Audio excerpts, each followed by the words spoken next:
All right, welcome everybody to ACT English Grammar Rules. This is Mr. Tui. If you are looking for all the rules for the ACT in your preparation for the ACT test, I've got every single grammar rule you need for the ACT English section right here in this video. I've got Abby with us. Say hi to everybody, Abby. Hello, everybody. Thank you, Abby. And so today, kind of the plan is we are going to go over all these grammar rules. We're just going to discuss them. Make sure that you understand these grammar rules. And then that's in the first part of the video. And then there'll be another part of the video coming out where we're going to practice applying these rules on a variety of questions on the ACT English section. But what I've done basically here is I've reverse engineered all the grammar rules you need for the ACT English section. By the way, these are the exact same grammar rules I use for the SAT writing and language section. So if you've seen that video, no need to watch this. It's the exact same rules. English is English, but the tests are very, very closely aligned. But this is every single thing you need for the ACT English section. It's right here. So the goal right now, don't feel like you have to memorize this, Abby, right? We're going to discuss this and make sure that you understand these rules. And if you have any questions, don't hesitate to ask, okay? But I want to read the first, let's read the first rule together. Go ahead and read that first bullet point for me on periods, please, and we'll discuss this. Okay, periods break up two separate standalone statements. Do we need to discuss periods here? Are we good on periods? I think we're good. I think we're good. Yeah, complete statements, standalone thoughts, complete sentence. Same idea. I don't think most students struggle with that too much. But go ahead and read the next bullet point for me, please.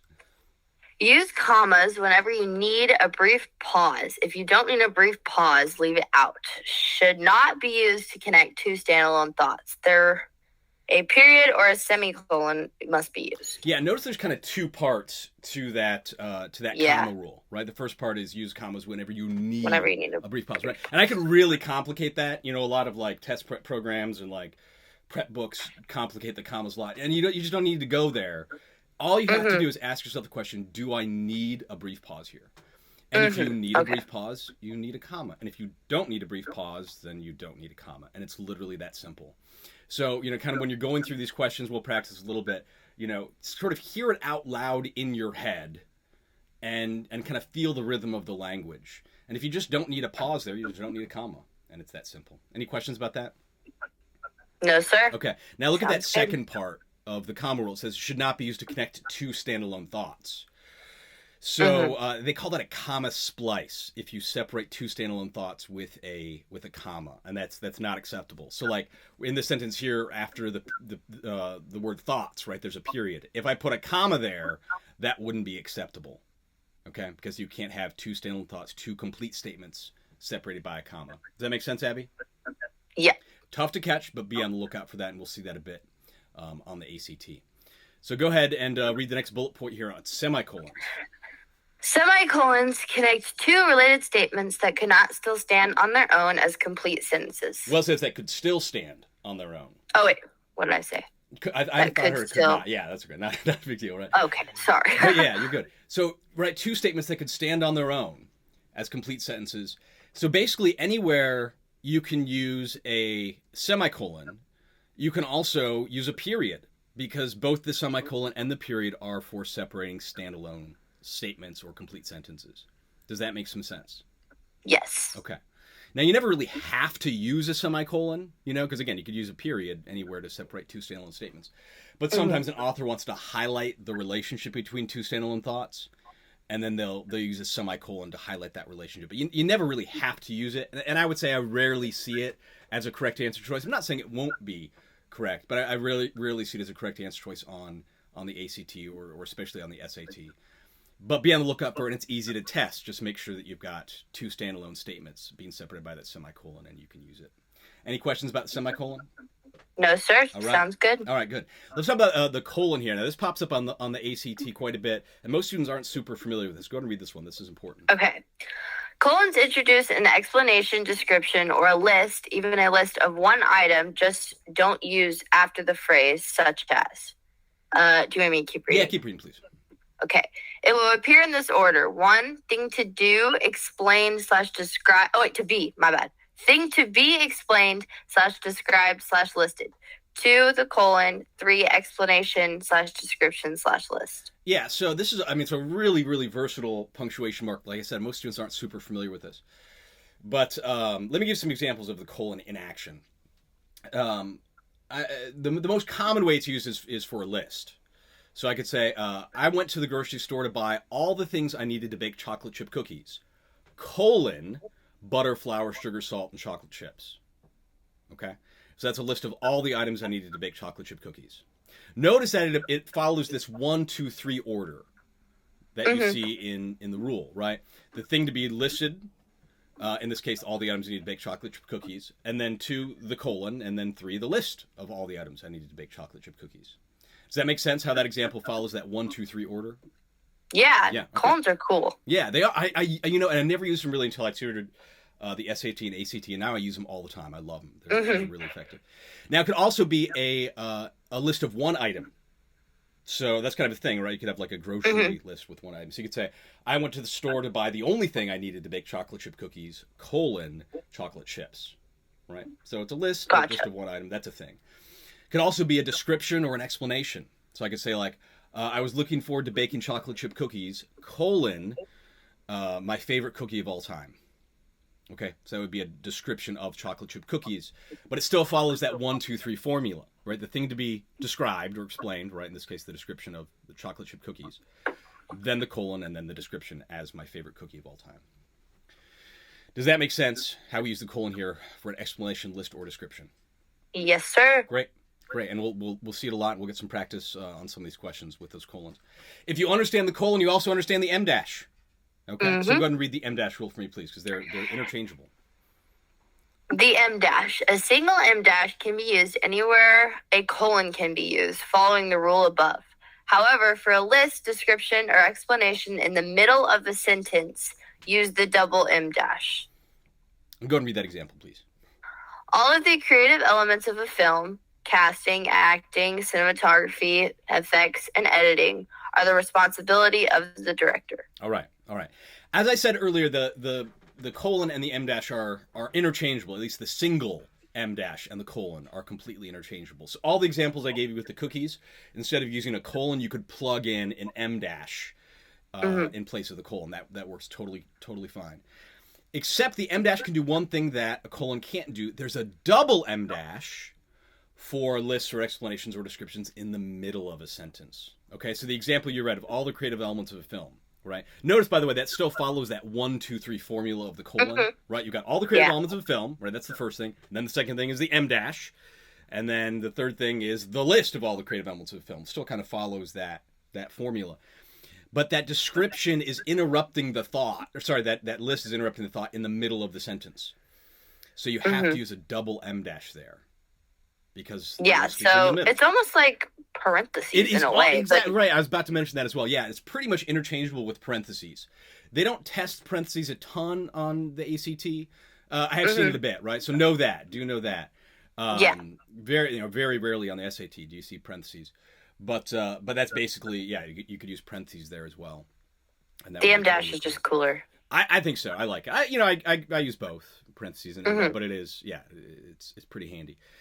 So now we could rearrange that sentence and use a single em dash or a single colon. If the sentence were structured differently, we could say the director is responsible for all of the creative elements of a film, single em dash or colon, casting, acting, cinematography, effects, and editing.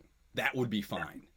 Does that make sense? How we could rearrange it to use a single em dash or a single colon? Yeah, but then you'd be ending the sentence with the list.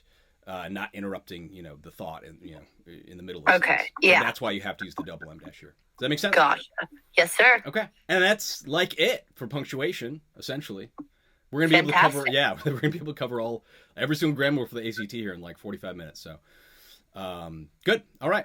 Let's go to the second rule here on possessives. Go ahead and read that example of singular possessives for us, please. That is the girl's sweater. Okay, and that is, you've seen possessives before, right? We mostly associate the apostrophe with possessives, and we see the apostrophe there after the L in girls. Now, we know that's singular because the apostrophe signifies possession. Okay, so whatever comes before the apostrophe is in possession.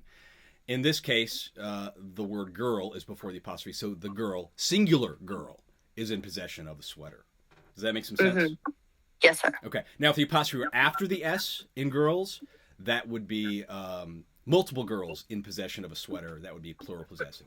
Sounds the same, right? But the singular and plural, so you got to pay close attention to the placement of the apostrophe. That's the key there when it comes to possessive. Look for the placement of the apostrophe. Does that make sense?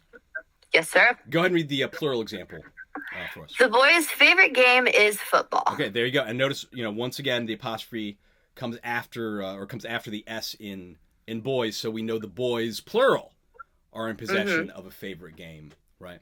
If the apostrophe were after the Y in boys, it would sound the same, but that would signify a singular boy's favorite game. Do you see the difference there? Yes. Okay, so just pay attention to the placement of the apostrophe and you'll be good. Go and read that third bullet point for possessives, please. Pay attention to the commonly confused possessives with no apostrophes. It's versus it's with an apostrophe. The dog ate its food versus it's going to rain. A contraction. Okay, I'm gonna also.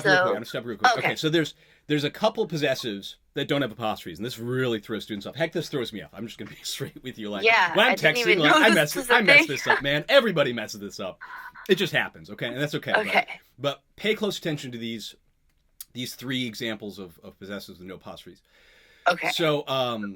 So we've got it's without the apostrophe and it's with the apostrophe. It's without the apostrophe is possessive. Okay. Is that clear? I think so, yes. Because it's with the apostrophe is a contraction. It's a contraction. You know what a contraction is, Abby? I'm sure if you explained it. Okay, yeah. So a contraction is when you take like two words like it is. Okay. And you smush those two words together. Gotcha. Okay. But you take out one of the letters, in this case the I in is, and replace that I with an apostrophe. And that's how you get it's with an apostrophe. It's a contraction. Yeah. Right? You've seen it before. You use it all the time, right? Oh, yeah. So it stands for it is.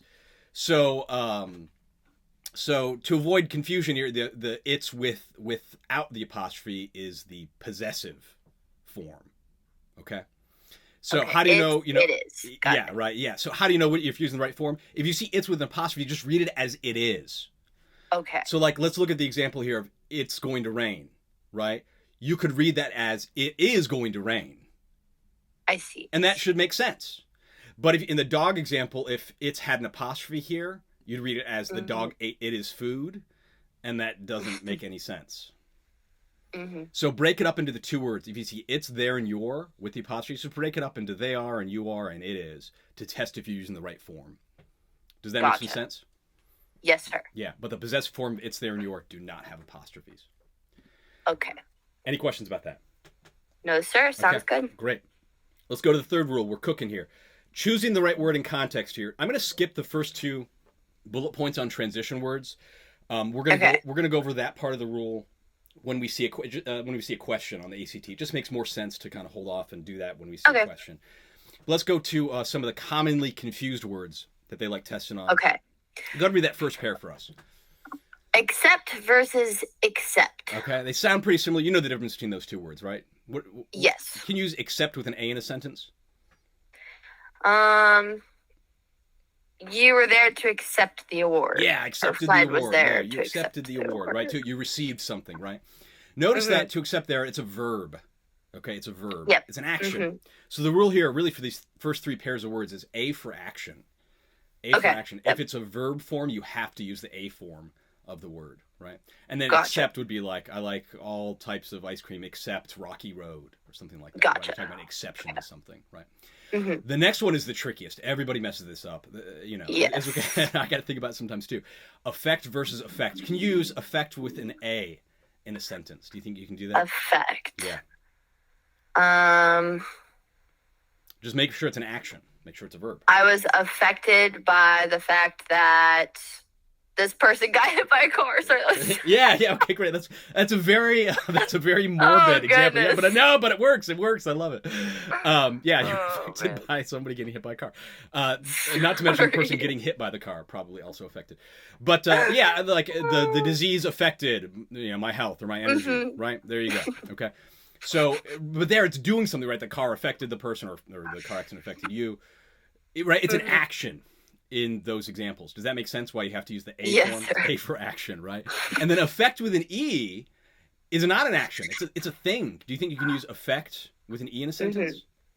I use the Adobe Premiere Pro effect for transitions. Good. I love it. I love it. Yeah, but it's a thing there. It's a noun, right, in that sentence. Does that make sense why you have to use the E form there? It's not an action. It's like a category, kind of. Exactly. Sometimes. Yeah, it's a thing. It's a thing. Not an action. So just ask yourself, A for action. If it's an action, if it's a verb, then you got to use the A form of effect. Does that make sense? Yes, sir. Okay. Access and excess. If it's a verb form, it's got to be access with an A. I accessed the secret database or something like that. Right? And excess would be an extra of something. I think there is a noun form of access, right? Like I gained access to something, right? That could be a thing. But if it's a verb, it's got to be the A form of access. What about precede? Do you know what it means to precede? Oh, I was just thinking of that. Yeah. Precede. Well, hold on. Let's think about the roots of these words. Look at that pre prefix. What does pre mean? Pre, before. Before. Yeah. Pre means to come before. So to precede literally just means to come before. Okay. That's all it means. So, That's all it means. think. And then, well, you got it, right? To precede means to come before. You could say like World War I preceded World War II. Came before I see. World War II. That's it. So it's kind of transitional almost. Well, we're talking about chronology. Yeah, sorry. Right? Yeah. We're talking about chronology. I got you. Yeah. Yeah. And the 19th century preceded the 20th century. It came before. To proceed means to move forward, to continue. Kind of opposites, right? But they sound very similar. It's a little bit tricky. Does that make sense? Yes. What about then with an E? Then. You want to use that? Honestly, I couldn't even tell you the difference between these. And use it all the time, and you probably use it correctly, right? Yeah, you know when to use them. It's funny, right? We don't think about it. So then with an E is for sequence. Right? Okay. Kind of chronology again, right? First I did this, then later I did that. Right? First I went to the store to buy all the ingredients, then I baked chocolate chip cookies. There you go. Gotcha. Right? So sequence of events. And then, and I can remember that because the E and then, there's an E in sequence as well, and I can use that to keep that straight. And then with an A is for comparisons. So you could say like, she is taller than her boyfriend. I see. Right? So when you're comparing two things, but there's that A in compare. I use that to remember. Then with an A is for comparisons. Does that make some sense? Yes. Okay, good. There might be a couple of those that pop up on a test you take, but those are the big ones. And those are some of the trickier ones that students get tripped up on. So be on the lookout for those. Let's talk about who, whom, and whose. Whose is easy. That's possessive. Everybody kind of knows that. But students get tripped up on when to use who and whom a lot, right? And there's a simple rule for that. If the word is preceded by preposition, right? If a preposition comes before the word, you need to use whom with an M. If it's preceded by a preposition. So you say to whom, for whom, of whom, by whom. To whom does this belong? For whom was this intended? Of whom were you speaking? By whom was this done? Does that make sense? Yes, sir. So if a preposition comes before it, you got to say whom. Are you familiar with prepositions, Abby? Yeah, I mean, pretty. Yeah-ish. I want to show you real quick. Go scroll down to the end of the rules real quick. Okay, let's do it. It's almost the last thing in the rules. I've got a list of 25 most common prepositions. Yeah, and there's like a song that goes with this. Some students know this song, or they learned it in like middle school. Did you ever learn that song? Do you have any idea? I did not learn that song. It's a thing. There's a song for it. You don't have to memorize these, but be really familiar with them, especially the first 10. Right? Of, in, to, for, with, on, at, from, by, about. Be really familiar with those. You need to recognize prepositions for a couple reasons. Here on the whom rule, and then later when we get to make it match, we'll talk about why prepositions are important. But prepositions kind of describe, I'll explain it real quick. They describe the relationship between two things. Okay? Okay. So the example I use, like, you have a relationship with your house right now. You are in your house, I think, right? Now, you could also have another relationship with your house. You could, like, climb out the window and climb on the roof, and you would be on your house. I see. Or maybe if you have a basement, you could be under your house, right? Gotcha. You could be walking from your house. You could be walking to your house. You could be walking around your house. You could be flying in a plane. By your house. You could be flying over your house. Yeah, you could be by your house. I right? see. It just kind of describes the relationship between two different things. Gotcha. Does that make sense? So be familiar with those prepositions, and then apply that if you see a question that's testing on when to use who and whom. Okay. Any questions about that? No, sir. Okay. And then the last one here for choosing the right word is just general vocab. Sometimes on the ACT, they just test you on like specific academic vocabulary. Like you just have Okay. to know what words mean. So what I recommend is, in your prep work, when you see words you don't know, in general, just look up the words. I know you're not going to have a dictionary when you're taking the ACT, I know that, but use your prep as an opportunity to boost your academic vocab. And then in your own schoolwork, when you're reading stuff and you see words you don't know, just look it up. Look it up. It's the best way. It's the fastest way. It's the easiest way to boost your academic vocab, and just be familiar with the kinds of words that they're going to test you on this test. In the past, I've done like vocab worksheets with students. Nobody wants to do that. It's a pain in the butt. Like it's just like nobody wants to do it. So just turn your current work, any reading you do in your classes, your English class, your history class, your science class, whatever, just turn it into ACT prep by looking up words you don't know. And then you'll see those same words again and again. It's really funky, but I'm telling you, just in a couple months of like making that habit of looking up words you don't know, your academic vocabulary just explodes, and your reading comprehension will expand with it. Does that make some sense? Yes, sir. Do you think you can make a habit of that? I think so. Okay, good. I do it myself. I don't want. Yeah, I don't want to be a hypocrite. Curious person. Yeah, right. Yeah. Like but that's it. Is like I still find words I don't know. I'm still expanding my vocab. Oh yeah. So it never really ends. All right, let's go to rule number 4. Keep it simple. This is one of the more commonly tested rules here on the ACT. Go ahead and read that first bullet point for us, please. Whenever possible, say it with fewer words. Incorrect. Wait. Yeah, go and read the incorrect example. Yep. Okay. It's incorrect. Yeah, it's an incorrect example. Go ahead. The ice begins thawing in late summer, and such thawing follows several weeks of higher temperatures. The correct version of that is the ice begins thawing in late summer following several weeks of higher temperatures. Awesome. Do you see the difference there between those two examples? Yes. Yeah. There's and such. Yeah, and such thawing follows, right? It's just unnecessary. Simplify. Yeah. I gotcha. If you can say it with fewer words, generally say it with fewer words. I mean, and that's it. And this trips up some students, right? Because a lot of students are overly impressed by like complicated language or complicated sentence structure. They're like, oh, I don't even know what that sentence is saying. It's so complicated. That must be the right answer. And on the ACT, it's generally the opposite. If you've got like one short, sweet answer that works, that's probably the one you want to go for. And they're testing you on this because they'll give you like 3 really lengthy, wordy answer choices and one that's short and sweet. Go with the one that's short and sweet. Awesome. So, yeah. Good writing is clear. And generally, the simpler the language, the clearer it is. So that's what you want to go for. Does that make sense? Yes, sir. Okay, good. Let's read that next bullet point for me as well, please. Okay, let's see. You don't have to use fancy words or complex sentence structure. Say it simply and clearly. Also avoid the passive voice when possible. Incorrect. The dogs were taken for a walk by me. Yeah. Wow. Yeah, that's an ugly sentence, right? The dogs were taken for a walk by me. That's called the passive voice. Have you ever heard of the passive voice before? Yes, sir. Yeah, right. It's where the subject in this case is the dogs, but the dogs aren't really doing anything. Something is happening to the dogs. It's kind of a confusing sentence. Do you know how you could rearrange that sentence or express that differently that's a little more clear? I took the dogs for a walk. Yeah, I took the dogs for a walk. That's better, right? Then the subject is I, and then the subject is actually doing something. Yeah. It's just much more clear. Okay. So avoid the passive voice whenever you can. Absolutely. Go and read that third bullet point. Avoid unnecessarily repetitive statements. Avoid redundant statements that are unnecessarily repetitive. Yeah. So do you know what the word redundant means? Yeah, it's an ugly sentence. Redundant. Do you know what redundant means? Unclear, maybe? In this case, it means basically unnecessarily repetitive. Okay. Like unnecessary. Avoid redundant statements. Yeah, you could just say avoid redundant. Yeah, you could just say avoid redundant statements, right? Or you could say avoid statements that are unnecessarily repetitive. Right? Gotcha. That would be fine. But don't say avoid redundant statements that are unnecessarily repetitive because by definition, a redundant statement is unnecessary. Yeah, right. It's repetitive. Okay. So if you see anything, you're like, didn't they already say that? Or like, doesn't that word mean the same thing there? Like, we've already got that. Then that's what they're testing you on. So look out for that repetitive stuff.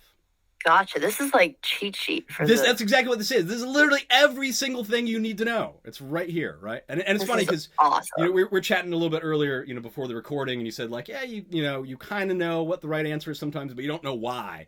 This is why, and this just clarifies everything. So when you're doing this prep, like reference this cheat sheet, look at this stuff, and see if you can apply Apply these rules. It just cuts through everything and simplifies it. I would argue that the ACT English section is the easiest section to get a big score increase on, especially if you know these rules. Yeah, you can get a good score increase in a very, very short amount of time with just a little bit of prep. Yeah. All right, go ahead and read that last bullet point there for keep it simple. Where are we at? When combining two sentences, avoid answer choices with more than one subject. Yeah, sometimes they'll like just straight up underline two sentences, and you've got to combine them into one sentence. A good answer choice, generally has just one clear subject. When you have multiple subjects doing multiple things, it's kind of confusing. So one clear subject, one or two verbs, is ideally what you want when you're combining sentences. Does that make some sense? Yes. And they'll generally say, like, which of the following answer choices best combines these two sentences. So you'll know that's what they're testing you on. Any questions about that? No, sir. All right, great. Go ahead and let's look at rule number 5. Good introductions, transitions, and conclusions. Go ahead and read that first bullet point for us, please. Good introductions prepare the reader to easily understand the ideas being presented in a passage. You have to read ahead in the paragraph/passage before you decide how to best introduce it. Yeah, sometimes they ask this question like in a very straightforward way. They'll say like, which answer choice best introduces this paragraph, right? Well, you got to read ahead. You got to read the paragraph, right? Understand the ideas in the paragraph before you decide how to introduce it. So I see. Read ahead. Sometimes you might have to read ahead in multiple paragraphs if they ask about introducing the passage. Be aware of that. Sometimes you got to read ahead. No big deal. Okay. Does that make sense? Yes, sir. All right. And that second bullet point, please. Along with good introductions, good transition sentences are fundamental to good writing. Good transition sentences reference a previous idea and connect it to a new idea. The underlined portion above is an example of a good transition sentence. You will usually see this at the beginning of a new paragraph. Yeah, so do you see why that underlined sentence there is a good transition sentence? I reference the previous idea here, yes, along with good introductions, right? And then I lead into the new idea. Good transition sentences are fundamental to good writing. And they'll generally say, like, which of the following provides the best transition from the previous paragraph? They make it pretty clear you're being tested on that. Very cool. Reference the previous idea, lead into the new idea, and that's what you're looking out for. Questions about that? No, sir. All right, and then that last bullet point on good conclusions.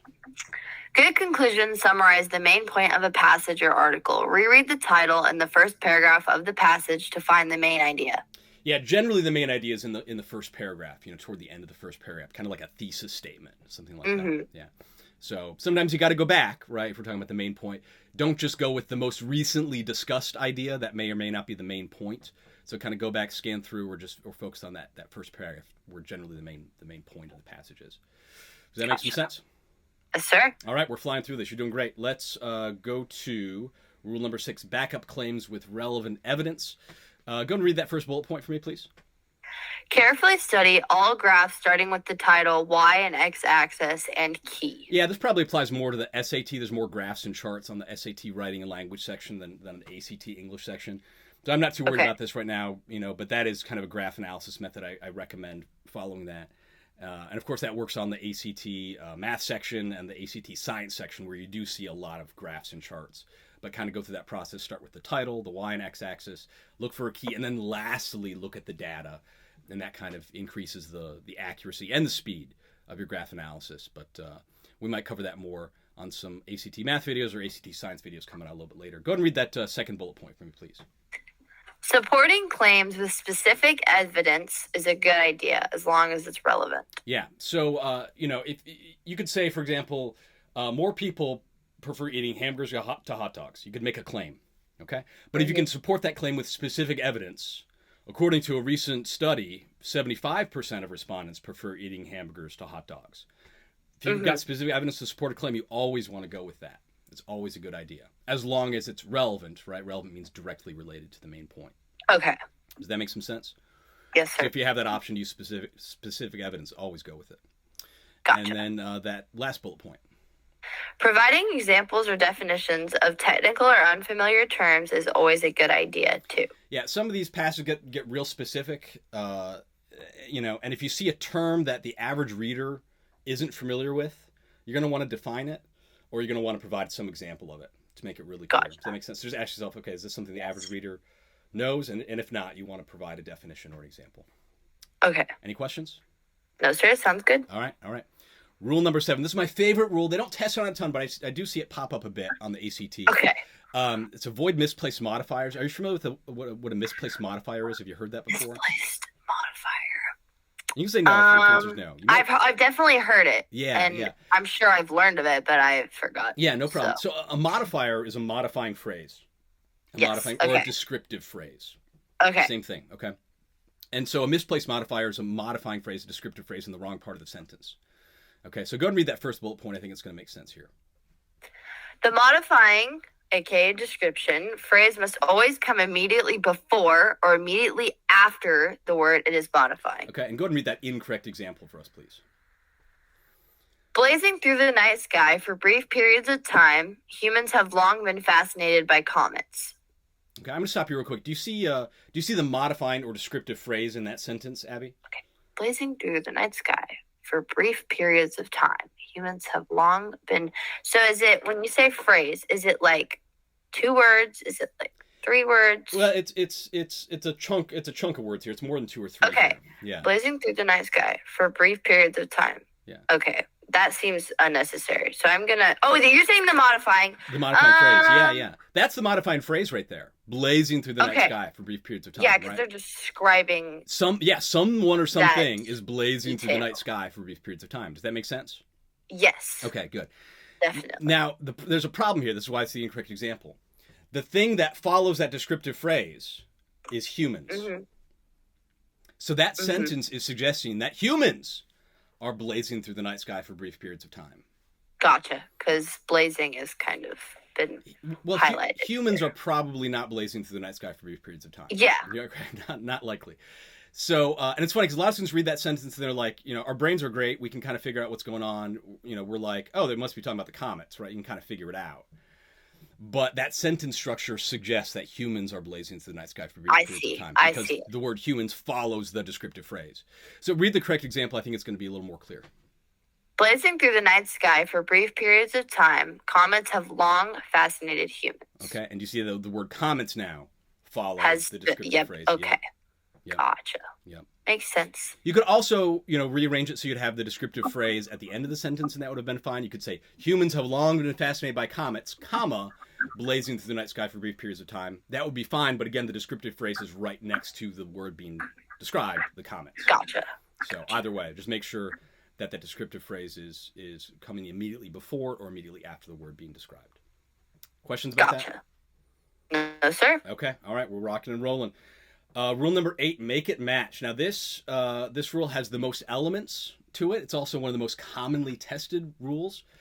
But all the elements share this one thing in common, which is that you're trying to make one part of the sentence or paragraph match another part of the sentence or paragraph. So we're going to start with make it match a number. Now here we're talking about number as in like singular or plural.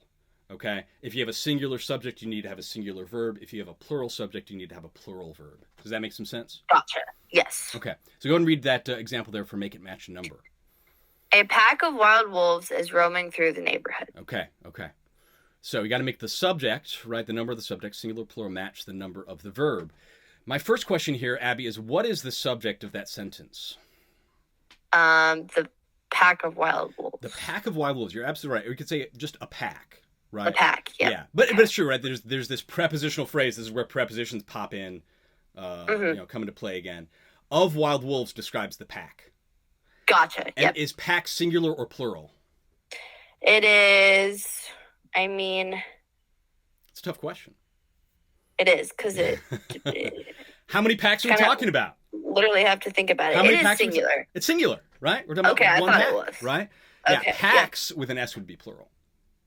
Yes, but because a pack is an amount of wolves, but it's only one. It's one pack. As a whole. It's made up of multiple wolves. Exactly, right? Okay, like a pack of cigarettes, right? Yeah, it's like one pack. That's one pack. Yeah. Okay, I got you. Yeah. So, and it's kind of like a team, right? Is team singular or plural? It is definitely singular. It's singular. It's singular, right? One team, right? And you're like, well, it's made up of a bunch of people. It's funny, actually, if you go to Britain, I'm pretty sure they say, like, the team all taking the field, right? And they actually make that, I don't know why. That's weird. But interesting. Isn't that funky? Yeah, I've heard that before. This is some like, British soccer announcers or something like that. Football announcers, whatever you want to call it. But in general, in American English, right, in America, pack or team, group. Yeah. It's singular, right? So pack of wild wolves. But it's tricky, right? Because wolves is plural, but the wolves are not the subject. The wolves are part of that prepositional phrase describing the pack. So the pack, the subject here is singular. So we need a singular verb, okay? Now, is singular. I'm going to explain why here in just a moment. But when you see a question where the test you on make it match number, they're going to give you like 4 possible verbs that, if you need singular, you got to find the one singular. So how do you know which one is singular? So if you saw, like in the answer choice, you saw is, are, were, and have been as the answer choices. How do you know which one is singular? Test the answer choices. Test the verbs with the singular pronoun it. Right? It is singular. Is that clear? Yes. Yeah. So could you say it is? Is that a thing? Mm-hmm. Yeah, you could say it is. Can you say it are? No. No. Can you say it were? No. No, generally no. Can you say it have been? Nope. No, definitely not. So it's got to be it is. It is one singular. See. Does that make some sense? Yes, sir. And if you needed a plural, right, if you found that the subject was plural, you could test the answer choices with the plural pronoun they. So Gotcha. Can you say they is? No. No, definitely not. No. Can you say they are? Yes. Yeah. Can you say they were? Yes. Yeah. They have been? Yes. Yeah. Those work because those last 3 are plural. Does that make sense? Very cool. Yeah. Mm-hmm. So if you see you're being tested on this, generally, if you need a singular, there will be just one singular answer choice. Or if you need a plural, there's generally just going to be one plural answer choice. So quite often the right answer is just the odd man out. So even without like finding the subject, you just be like, oh, I've got one singular verb here and 3 plurals. It's probably the one singular. And it generally is. Gotcha. Just a little kind of hack for the test. Yeah. If you see that you're being tested on make a match number. Does that make some sense? Yes, sir. Okay, great. Go ahead and read the next bullet point, make a match tense. The band played its hit tune, and the audience erupted in applause. Okay, notice we're matching the tense here. These are 2 past tense verbs here in this example. This doesn't mean you can't use different verb tenses in the same sentence. You can, depending on how the sentence is structured. But if we're talking about events that happened in the past, stay in the past tense. We're talking about events that are happening right now in the present, use the present tense. And if we're talking about events that will happen in the future, then you will need to use the future tense. So just ask yourself kind of when the events are happening. Make that really clear. Does that make sense? Awesome. Yeah. Yep. Sometimes you got to read a little context or read a little bit before, the underlined portion, the paragraph around that sentence to find out when the events are happening, but you can generally figure it out. All right. Make it match style and tone. Do you know what tone means, Abby? I guess it's how you're portraying the words. Yeah, it's kind of, it's really kind of a musical term. Tone. Quite often. Yeah. You can also use it in writing. It's just how something sounds. Sounds. Okay. So I could describe this rule, make it match style and tone, as avoid conversational language. Because if you hear anything that sounds conversational, the way people talk but not the way you want to write, you want to get rid of that as an answer choice. So go ahead and read that example here of incorrect style and tone. The polar bear is a carnivorous bear whose native range lies largely within the Arctic Circle. They are super cute, but they can be mean. Yeah, that last sentence there sounds off, right? It sounds like it was written by a 7th grade girl. Or maybe like 5th grade. But anything if you're like, ooh, that sounds really conversational, just get rid of it as an answer choice. That's what they're testing. Because it's like, they are super cute, but they sure can be mean. Yeah, it's just, just don't want to. It's just not right. Yeah, that's just it's definitely not academically right. That's it, right? The passage you're going to be reading, they all have a formal and professional style and tone. Okay, yep, so just stick with what's formal and professional and avoid anything conversational. Does that make sense? Okay. Yes, sir. Okay. Let's read that 4th bullet point, parallel structure. Go and read that example. Along with running and rock climbing, surfing is one of my favorite activities. Okay, let's talk about the word parallel real quick. Do you know what parallel means? Generally, it's used in math. Next to each other, like parallel lines. Yeah, parallel lines can be next to each other, but what makes them parallel is not that just that they're next to each other. It's going in the same direction. Yeah, 2 parallel lines have the same slope. Same slope. And so so they're so closely aligned in slope, they go on forever and they never touch. So if we're talking about parallel structure in a sense, we're talking about the same structure. And so if you see a pattern in a sentence, you want to stick with that pattern. Don't change the pattern. So here, all these words have, the ing ending in this list. You see that? Running, rock climbing, and surfing, right? Yes. You wouldn't change the pattern. You wouldn't say, along with running and rock climbing, to surf is one of my favorite activities. Gotcha. It has to all be the same. Exactly. Like whatever the pattern is, just stick with that pattern. Okay. Okay. So you could have a different pattern. You could say to run, to rock climb, and to surf are my favorite activities. That would be fine. But again, you're still matching that pattern that's established. So whatever the pattern is, stick with the pattern. Does that make sense? Yes, sir. Okay. This next bullet point here, these are matching pairs of words. If you see the first half, you're always going to see some form of the second half. Let me just explain this real quick. Not only is always followed by some form of but also. Okay? So I could say, like, not only do I like eating ice cream, but I also like eating chocolate chip cookies. I see. Okay? So not only is always going to be followed by some form, but also. Notice in that example I gave you, I think I had the word I between but and also, right? That's kind of a thing. You could also rearrange the sentence. You could say, I like eating not only ice cream, but also chocolate chip cookies. And then there's no subject between but and also. But still, if you see not only, it's going to be followed by some form of but also. Does that make sense? Okay, yes. And then neither's always followed by nor. Either's always followed by or in some part of the sentence. Gotcha. Does that make sense? Yes, sir. Okay, all right. This last one here is a little bit tricky. But go ahead and read that next bullet point. Compare only directly related ideas. Compared to working at a desk, marine biologists get a lot more fresh air and exercise. All right, I'm going to stop real quick, Abby. So that's an incorrect example. And my question is, what two things are being compared in that incorrect example? Like nothing, because there's nothing. Compared to working at a desk, it's empty there. Well, I mean, something is being compared to working at a desk. It's just not a good comparison. But yeah, it's not clear at all. It's not. So the comparison here in the sentence is we're comparing working at a desk and fresh air and exercise. Well, no, we're comparing it to marine biologists. Compared to working at a desk. I see. Marine biologists. Got it. Exercise. Now, that's not a good comparison. Lot more. Okay. That's not a good comparison. Let me explain why. Working at a desk is an activity. Mm-hmm. And marine biologists are people.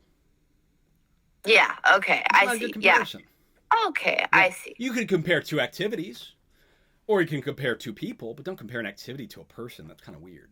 So read the correct example. I think it's going to be a little more clear. Compared to office secretaries, marine biologists get a lot more fresh air and exercise. So they make it really clear with the secretaries. Yeah, right. Now we're comparing two people, and that's just a better comparison, right? Yes. You could also compare two activities. You could say, compared to working at a desk, working outdoors provides the opportunity for more fresh air and exercise. That would be fine. I see. But there you're comparing an activity to activity, and that's okay. But don't compare an activity to a person. It's kind of weird. These are tough to catch. But does that make sense why the second one is correct and the first one's not? Yes, okay. For sure. Good. All right. We are almost done. There's two more rules. Let's go to Rule 9. This is logical order. So here they're testing you on, like, you got to plug a sentence into a paragraph and you got to find the right place to plug it into. Go ahead and read that first bullet point for us, please. Avoid interrupting the flow of thought. The incorrect version of this is the bear population in Alaska has grown by 15% in the past decade. There is an abundance of other fish and wildlife in Alaska. The exact reason for the increase in bear populations is currently unknown. Okay. Do you see what's wrong there with that? Yeah, I don't even remember what that they were emphasizing at all. Yeah, I mean, notice this that trio of sentences begins with a discussion about the bear population. Mm-hmm. And then they go to a discussion of, like, other fish and wildlife, and then they go back to the bear population, right? So that second sentence there, messy. It interrupts the flow of thought. So, what you need to do on these logical order questions is you need to plug the sentence into the paragraph, and you got to read 3 sentences total. You got to read the sentence before the one in the question, then you got to read the sentence in the question, then you got to read the sentence after, and make sure that all the ideas flow logically from one to the next. So you got to read 3 sentences every time you're testing those. Does that make some sense? Yes. Okay, and I call that the sentence sandwich method. You plug it in, right? So the sentence before is like the top piece of bread, then the sentence in the middle is like the meat, and then the sentence. So with this answer, or with this problem, paragraph, whatever. Yeah. Is there like a certain order that you would want to put this in specifically? They'll give you like an option, options to plug it into. Okay. You'll see when we see a question like this. And, gotcha. Okay. And just test them all, but make sure you read all 3 sentences to make sure that the ideas flow from one to the next to the next. Does that make some sense? Gotcha. Okay. And we'll practice with these. All right. Go ahead and read. Let's read the last one. This is trust your ear and trust your instincts. Go ahead and read that bullet point for me, please.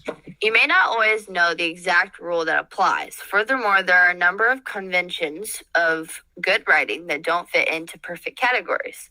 So when in doubt, trust your ear and go with your first instinct. You may be wrong some of the time, but it's always your best bet. Yeah. It is always your best bet. Yeah, yeah.